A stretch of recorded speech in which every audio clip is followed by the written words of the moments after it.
دوستان عزیزم اینجا الان روی پل من وایسادم و انتهای این خیابون میخوره به سراح امین. ببینین برم که ورودی بازار بزرگ سرپوشیده تبریزه. حالا بریم پایین، من یه مقداری براتون فیلم بگیرم.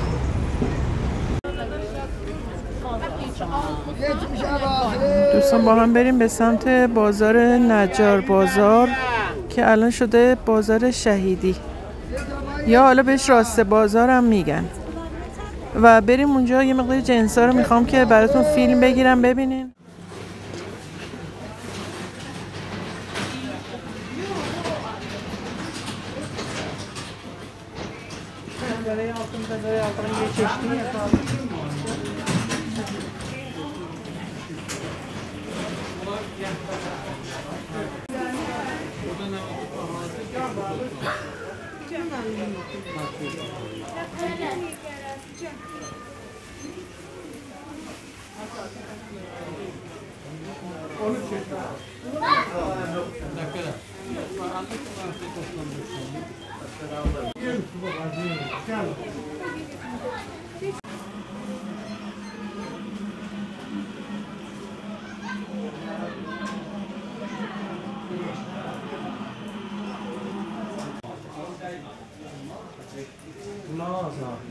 이거 산 오고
Allah diyenler sağ olsun.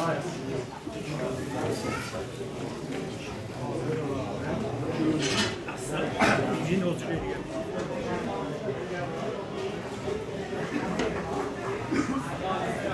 Allah yürü. Yok, benim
sizden almışam, qeyd açdım.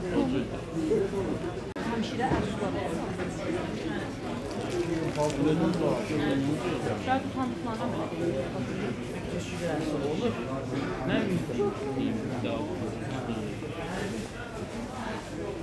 Mən baba.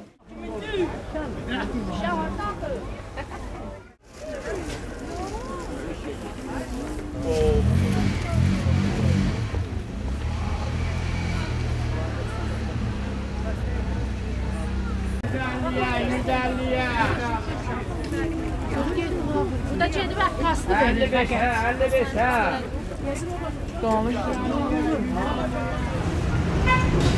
خب دوستان امیدوارم که از این ویدئویی که براتون تهیه کردم خوشتون اومده باشه. ممنون میشم که ویدئو رو یه لایک قشنگ بکنین و اینکه یه کامنت هم برام بنویسین تا بدونم توی تبریز کجا رو دوست دارین ببینین و برم براتون فیلمش رو تهیه کنم.